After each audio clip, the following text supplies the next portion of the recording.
Friends அனைவருக்கும் வணக்கம். இன்னைக்கு பார்த்தீங்கன்னா, நான் வந்து எங்க ஊர் மலைக்கு போனேன். அதாவது அதிசயங்க. இயற்கை நம்மளுக்கு எவ்ளோ குடுக்குது தெரியுமா? அதுவும் இந்த மழை பெஞ்சு விட்டுச்சுன்னா, அவ்ளோ சூப்பரா இருக்கும். வயல்வெளி அந்த மாரிலாம். இப்ப பார்த்தீங்கன்னா, இது வந்து சப்போட்டா பழம். இது வந்து அப்படியே அ மரத்துலேருந்து அப்படியே பறிச்சு எடுத்துட்டு வந்தேன். கொஞ்சம் காயா தான் இருக்கு. பழுக்க வச்சு தான் சாப்பிடணும். அப்புறம் பார்த்தீங்கன்னா, இந்த கீரை பார்த்தீங்கன்னா, பண்ணைக்கீரை. பண்ணைக்கீரைன்னு சொல்லுவாங்க. இதெல்லாம் வந்து மழை காலத்தில மட்டும் தான் கிடைக்கும். மழை பெஞ்சதுல இப்போ வந்து சூப்பரா இருந்தது. தளன்னு இப்போ கொஞ்சம் வாடிடுச்சு. டக்குன்னு வாடிடும். இதுதான் வந்து பண்ணைக்கீரைன்னு சொல்லுவாங்க. இது சூப்பரா இருக்கும்.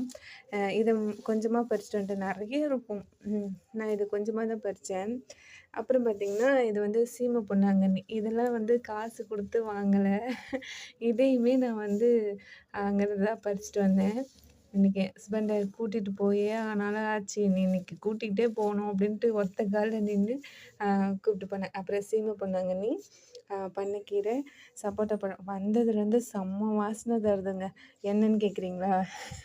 இந்த நன்னாரி அங்கேருந்து தான் புடுங்கிட்டு வந்தேன். நெறைய இருந்துச்சு. சரின்னு சொல்லிட்டு ஒரு 2 செடி மட்டும் நல்லா இருக்கிறதா பார்த்து எடுத்துட்டு வந்தேன். இந்த கையெல்லாம் செம வாசனை புடுங்குனதுனால. சூப்பரா இருக்குல்ல? அப்புறம் பார்த்தீங்கன்னா, செங்காந்தள் நான் ஃபர்ஸ்ட் டைமா நேர்ல பார்த்துருக்கேன். மலையில தான் இருந்துச்சு. என் ஹஸ்பண்ட் "இது பார்த்தது இல்லையா?" அப்படின்னு சொல்லிட்டு ஒரே கேவலமா போச்சு. அசிங்கமா போச்சு குமாருன்ற மாரி. நான் இதுவரைக்கும் செங்காந்தள் வந்து நேர்ல நான் பார்த்ததே இல்ல. அவ்வளோ சூப்பரா இருந்துச்சு. செம்மையா இருந்துச்சு.